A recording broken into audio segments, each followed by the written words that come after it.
thank you so much for what you have done to help businesses, especially because you do it from your own success point and wanting to share your knowledge with others, which means a lot because uh, everyone needs mentoring today more than ever. It's a really tough time to be in small business, and I've been in business now 45 years, and I kind of thought I'd been through it all, and I really didn't see this coming. It has been a really tough tough year.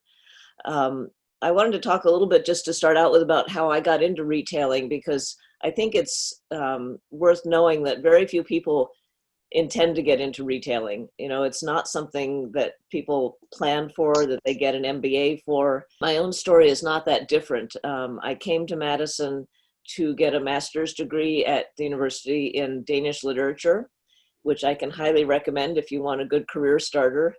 It really doesn't lead to much work except as a professor of Danish literature at the University of Wisconsin. And unfortunately, that post was already taken by a good friend. So I figured that if he disappeared, my name would be high on the list of suspects. When I graduated, I tried to think about what I would like to do with my life aside from be a writer, which has always been one of my goals. And when I was studying at the University of Copenhagen for a year, I spent a lot of time visiting the shops in Copenhagen because they don't have a campus there. The courses are spread out throughout the city, and I had as many as 6 hours between classes and was living about 45 minutes away from the city. So I spent a lot of time wandering in and out of stores and really admired the Scandinavian design, of course, but also just the sort of nature of retailing in Europe. So I had this idea that it might be fun to start a shop.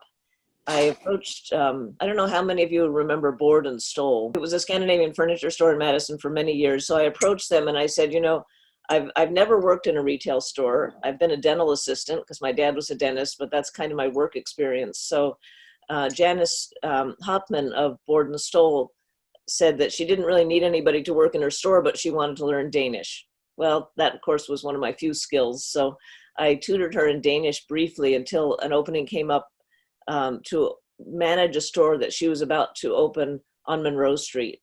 She had leased a building at 1721 Monroe Street that had originally been the Pageant Paint store. Those of you who remember Pageant Paint know that it's a longtime Madison business that's still going. And the original owner of Pageant Paint had been an Englishman. So he built this wonderful building with a bay window that we're very fond of, the leaded glass bay window. And unfortunately, during an equally trying time for retail, 1929, the original owner of the business committed suicide. And his son-in-law, whose name was Pageant, took it over.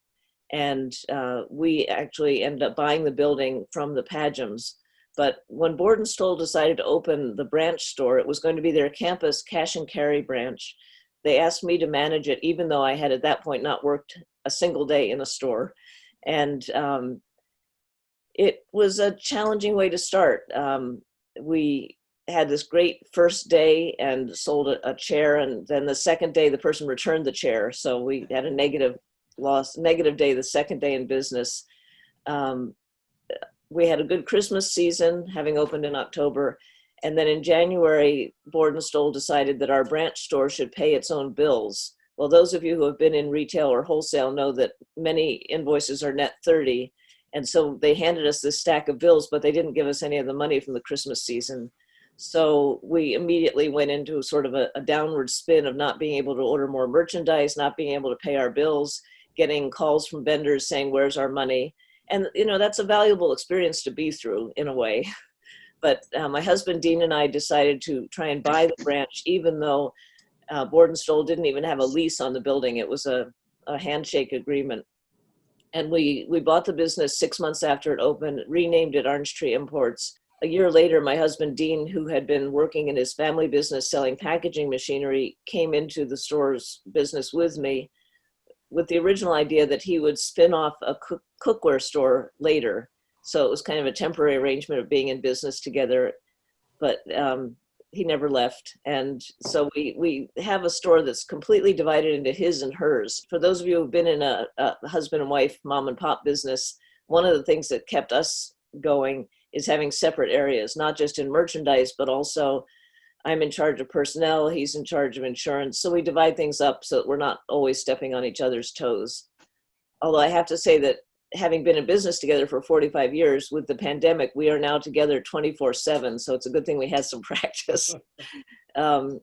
We never actually used a SCORE volunteer, but we did go to a talk by the late, I think he was an extension professor, Gar Stock. Did any of you remember Gar Stock? He gave a talk at Lysistrata, which was a women's cooperative and restaurant downtown. And I'm not sure what organization sponsored his talk, but it was about participative democracy.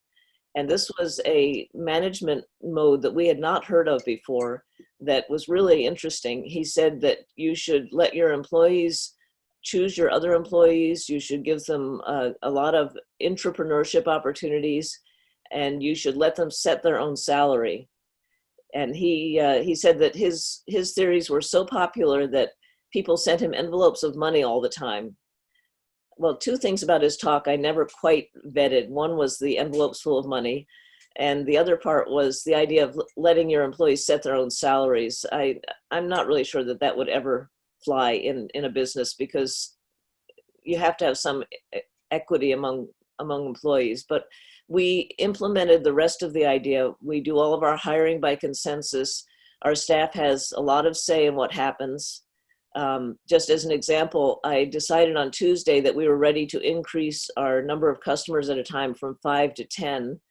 And that has been soundly vetoed by the staff. So we're going back to 5, because they're the ones on the front lines. They're the ones whose lives are at stake, and they're the ones who have the most experience letting customers in and knowing, what their behavior is. So I have to respect that.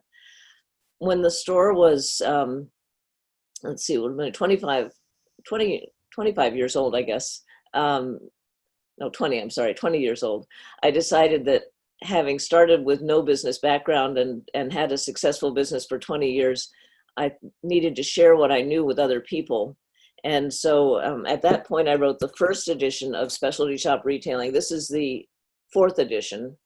And the first edition, I was very lucky. I went to Borders, the lamented chain of bookstores, and I went to their small business section, and I just sort of ran my finger down the list of books on small business to see what publisher was a possibility, and John Wiley & Sons came up. I then went to the library to get a book on how to publish a book, and the one I used was published by John Wiley & Sons. So I wrote to John Wiley & Sons and said, would you like a book on small retail? And they said yes. It was way too easy. But the National Retail Federation had at that point asked them to do a series on of books on retailing, and they needed a book on small retail. So I was very lucky. They published the 1st, 2nd, and 3rd editions. We sold about 44,000 copies. And when it came to the 4th edition, they basically said, how many different ways can we tell you no, we are not interested. We do not think that retail is a promising future. Publishing is not promising. We do not wish to do the 4th edition. So I got an agent. She approached all the other publishers who might want a book on small retailing. They all said, nope, retailing is not, retailing and publishing together are just not doing well. So this particular edition came out about a year and a half ago through a publishing company in Milwaukee called Henschel House, which is kind of a hybrid between a commercial and a private publishing house. And that's been a really interesting learning journey for me, because I'm anxious to get the book out to help people, and it has not reached a market. Maybe they were right that retailing and publishing together are not looking very bright at the moment. But it definitely updates to what pre-March of 2020 was the latest information about retail. How to use social media, how to, excuse me, do bricks and clicks if that's what you want to do.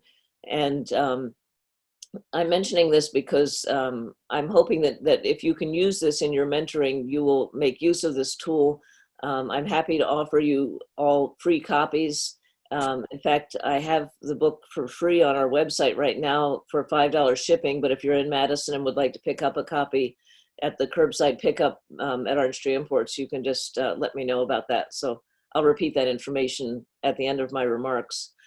The bricks and clicks idea is something that we never wanted to do at Orange Tree Imports. I really believe that the strength of independent retail is providing a customer experience that you don't get in a bigger store or online. The idea of a personal experience, something where people enjoy coming in, you greet them warmly, you have a beautiful array of merchandise, you always have something new, you have knowledgeable employees who can help them with their kitchenware question or show them a gift. You wrap things, you make them feel good about coming in. And that all went down the drain in mid-March. I mean, it evaporated so quickly.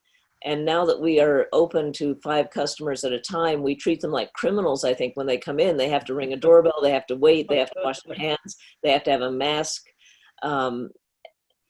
It's now when I go in the store, which I'm not doing as much, and I see a customer, I can't smile at them. I can't see their faces. I'm trying to stay 6 feet away from them. It's really difficult because I'm doing everything I tell people not to do. We started doing curbside pickup on May 1st using the back porch at Orange Tree Imports. We went from a website that had 2 items on it that you could buy.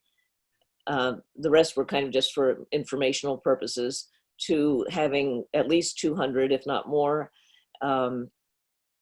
Dean and I have spent hours adding items to the website. Design Craft on Park Street helped us become a really effective shoppable website.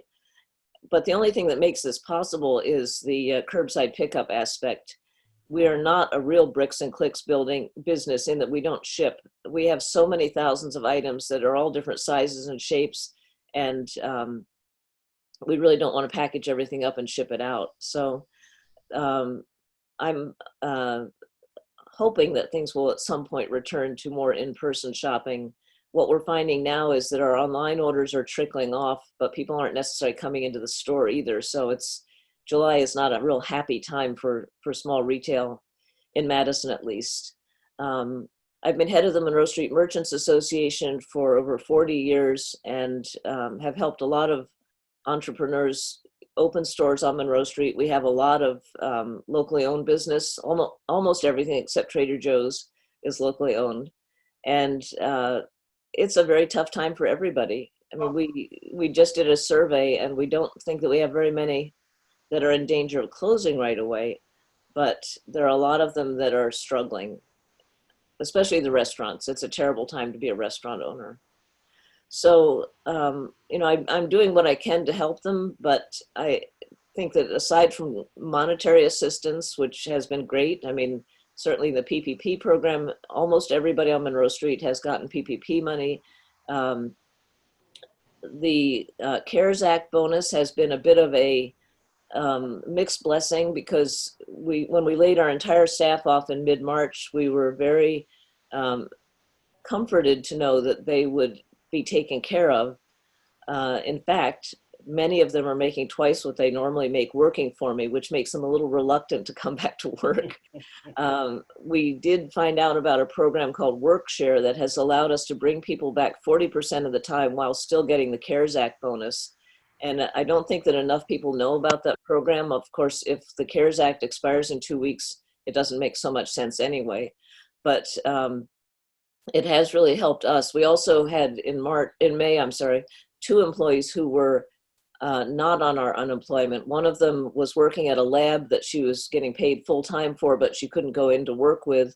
And the other had a pension and therefore was not getting unemployment. So those 2 people could work without endangering their unemployment benefits.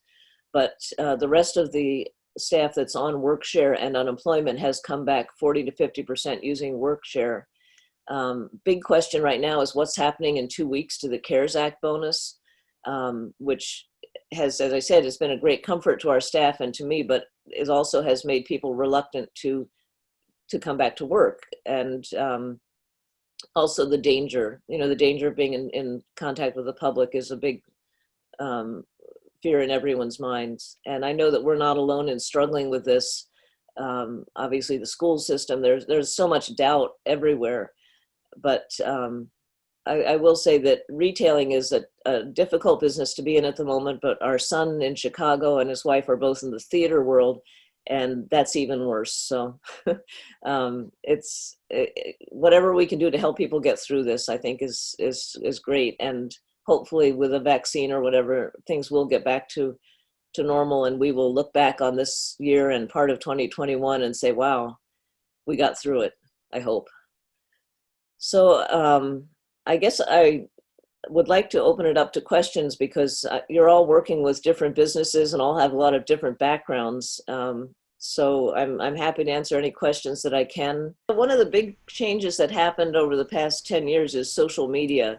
And that's, if you own a newspaper, it's not good. But otherwise it's been great, because it's basically free or almost free to engage on social media, although it's very time consuming. And then also, of course, email. We have a really robust email list, and during the Monroe Street Road work in 2018, we got started doing a weekly email blast, and we have about 8,000 people on our email list. And every week, some of them say they don't want to hear from us, but we started at that point, and we pretty much kept it up until the pandemic, emailing once a week to say, here we are, here's what's new, here's a special offer. And we had a decent open rate of 25 to 28%. So for no money at all, pretty much, we were reaching a lot of people. Social media, we are on Instagram, although I will say I have younger members of the staff do the Instagram feed because I don't quite get it. I do a lot on Facebook, and we also do some print ads. Capital Newspapers did an offer in May and June for small business where it was buy one, get one free. So we did do an ad. Unfortunately, they put our ad in the sports section, which, as you know, there's not much happening in sports at the moment. Plus, that's not exactly our target demographic. So they very kindly offered to run it again for free, and they ran it in the sports section. We also are part of 2 buying groups, and one of them does do a flyer in the fall that we've participated in, targeting the kitchenware market. So we do have a mailing list. Oh, I see that my cat would like to get in on this. She doesn't usually meow. Oh, she's outside. Could you excuse me for just a moment? She's not supposed to be outside. I did want to make it clear that we never actually went to 10 people. I had announced that we were going to do it yesterday, but we did not do it. We're still at 5 people. And I think that one of the reasons my staff responded so strongly was they said, how are we going to manage with 10 people in the store at once? I don't think we would actually get 10 people in the store at once, because we're not getting that many people coming in. People are hesitant to shop in person. And I'm sure that the business that you're referring to, Ken, and most other businesses are finding that their loyal customers want to support them with online purchases. They want to come in if they can or need to, but it's very hard to get new customers. I really would be surprised if very many people at all were shopping online with us who were not already shopping with us. So it's the challenge of how do you get new people. If you're using social media, you tend to reach the people you've already reached. In the past, we were able to say, here's our story, come explore it yourself and see what part of our store applies to you. Because in addition to kitchenware, we have toys, we have jewelry, we have all kinds of stuff. But without that part of the story, we are only finding people who know what they want, who know that they can find what they're looking for through us. Maybe they've not been in the store, but I think in most cases they had been. So it's definitely not going to be a year of growth. And my biggest worry, frankly, is what about the Christmas season? We do 40% of our business in November and December, and it doesn't look like it's going to be a lot better by then than it is now. So 5 people at a time, people waiting outside in the snow, I don't think so. I just don't know what's going to happen, but it is what it is.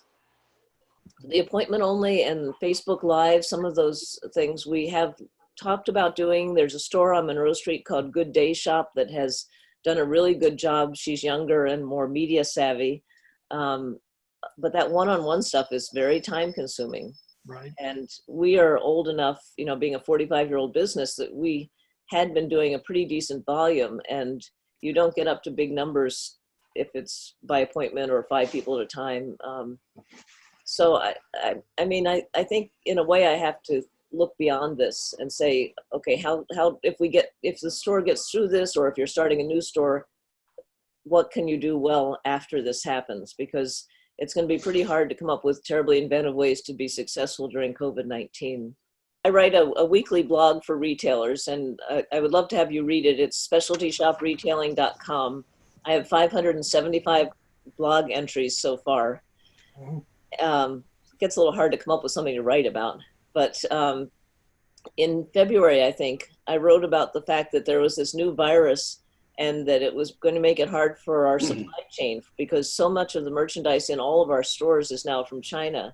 And what should we do about this interruption in our supply chain? Now that's the least of our problems. You know, I'm worried about the fact that it is coming in, and how am I possibly going to sell it? So it has made us a little bit more aware of locally sourced merchandise or regionally sourced, because we can often get smaller quantities and faster orders.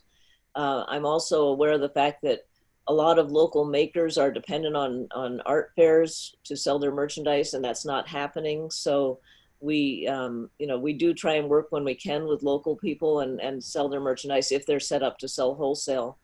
But I don't know. One of our suppliers of cookware, Allclad, which is an American company, just decided that because of COVID-19, they were not going to sell to independent stores, that they needed to, you know, streamline their business. And it was a business decision, obviously, but it was not met with much appreciation from all the independent retailers that had supported them over the years.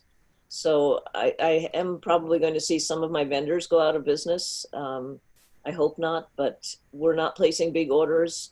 I'm a very big believer in the sales rep aspect of retailing, because we're called on by knowledgeable sales representatives who know what their lines are, and what the best sellers are, and what the specials are, and what the new introductions are. And they've been unable to call on people face to face since March. And frankly, I haven't met with any sales reps. I'm trying to place orders in ways that they get credit, but it's also not a field that young people are going into. So it's been endangered to begin with. So I'm really worried about whether there'll be any sales reps left when this is all over. But unfortunately, what we normally do, like we have a sidewalk sale that's a week from Saturday. We have the Monroe Street Festival in September. We're not really sure that it's a good thing to bring people in great quantities to Monroe Street. I mean, and that's a terrible thing to say. I mean, the sidewalk sale, we are technically participating in, but with 5 customers at a time, and not wanting them to be more than 6 feet close to each other on the sidewalk. What kind of an event is that? What we have done is we have a website, monroestreetmadison.com, and right from the start, we set up a COVID-19 page saying who was doing carryout, who was doing online sales, how could you buy gift cards to support businesses. But it's really difficult not to bring people to the street in large numbers, and yet to keep the businesses afloat. We have worked with the city's streetery program to have some of the restaurants have outdoor seating, which is really tricky because we don't have very wide sidewalks. But that's all going to evaporate in October or November when winter comes. So we're trying to think of inventive ways to support the businesses. And one thing we've done is Zoom town hall meetings where they can talk to each other, because I think isolation is a big problem in this time. You feel like you're the only one suffering, and then you realize that none of your fellow businesses have it much easier. But if you have any ideas, Mike, I'm certainly very open, because the Monroe Street Merchants Association got us through the road work, and that seems easy compared to this. I just talked on Tuesday with Janesville, because they have a big roadwork project coming up in January. And I said, roadwork, huh? That's nothing. This is a much tougher time.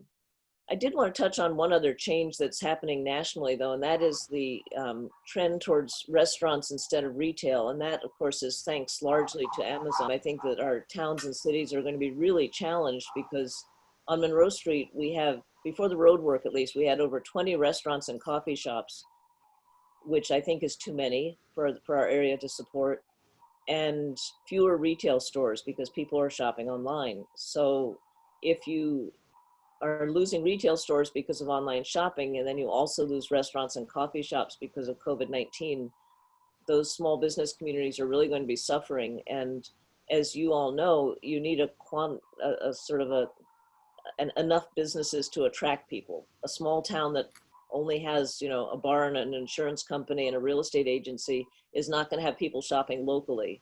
So, you know, it started with Walmart, which seemed like a big problem at the time. And then when Amazon came, Walmart seemed like a small issue. And now with COVID-19, Amazon and Walmart, those are three big blows to small towns and to small town retail especially. We don't really get a lot of customers from football. People use the bathroom. There are many fewer people in Madison, you know, and if, you know, the students don't come back, the faculty is maybe not teaching. So the university has a huge impact on Madison economically.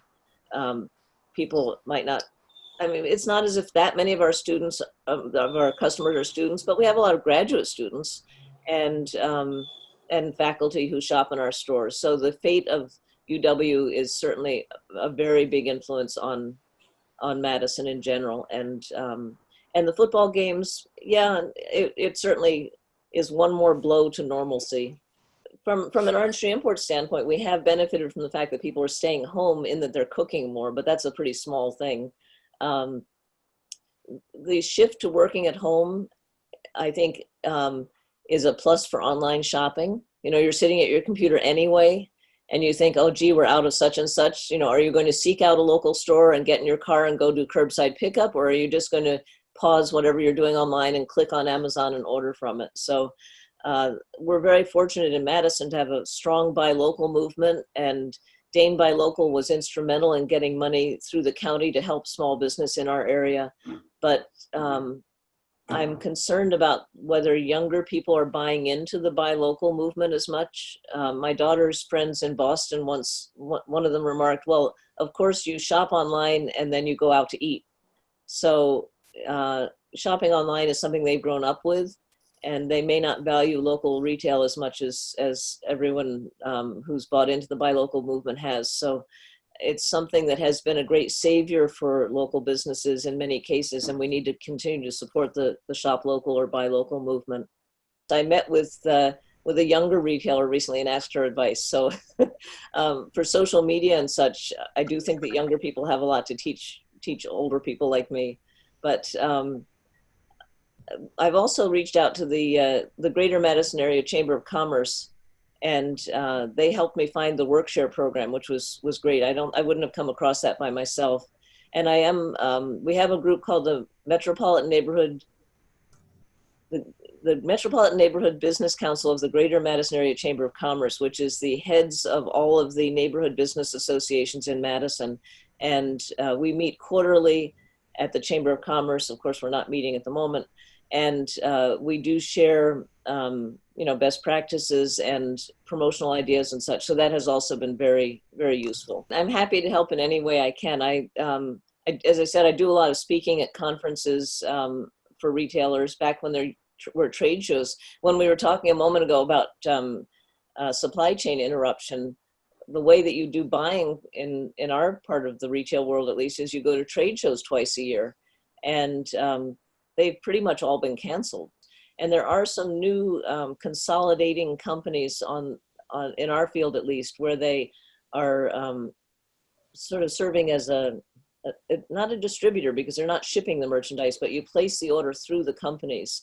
And I have found that actually useful for finding a few new vendors when I have a specific need. All of the companies, and I think there are about 4 of them now, have gotten venture capital to start up with. So they've all started out with, your first order is $200 free. And so, of course, I've opened with all 4 of them, because who's going to turn down $200 worth of free merchandise? And I hope that they continue, but I suspect that they will not all make it once the venture money has run out. And that's another challenge for small retail, that banks do not want to loan to small retail in general. and venture capitalists run the other way. So unless there are angel investors or private money involved, it's really tough to start a retail business today. Anytime you can just show someone that people cares, which is what you're doing through your volunteer work, I know that means a lot. I did want to just finish by mentioning that, as I said, if you go to orangetreeimports.com and look for specialty shop retailing, I'd offered it for free to a group a while ago, and I've never turned the free part off. So you can order it for free and the publisher will send it out to you. So if you're not in Madison, or if you want to get a copy for free at our curbside pickup, you can just send me an email to orangetreeimports@mac.com. And the blog is specialtyshopreetailing.com. And it is searchable. So if you're working with somebody who wants information about a specific topic, you might be able to find a blog that applies to them.